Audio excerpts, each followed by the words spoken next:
In today's video, I will walk you through how to add force index in Robinhood Legend.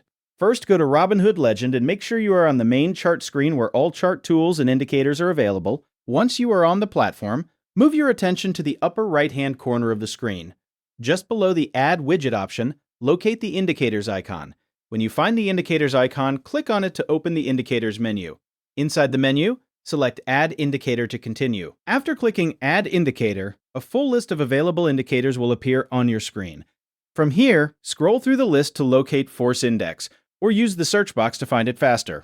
If you choose to use the search box, click on it and type Force Index. When Force Index appears in the results, click on it to add it directly to your chart. Once selected, the Force Index indicator will automatically be applied to your chart layout. After it is added, you will see it displayed on your chart area.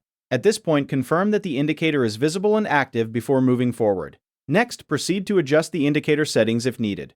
Locate the Settings option associated with the Force Index indicator. Click on Settings to open the Customization panel. Inside the Settings menu, review the available options for configuring the indicator. Make any adjustments you need based on your preferred chart setup. You can modify visual settings and other available parameters shown in the panel. Once you are finished making changes, close the Settings panel to apply your updates. The Force Index indicator will remain active on your chart with your selected configuration applied. You can continue working within Robinhood Legend while the indicator stays visible as part of your chart. If you need to make further adjustments later, you can return to the Settings menu at any time. That is how you add Force Index in Robinhood Legend and customize it using the Settings menu.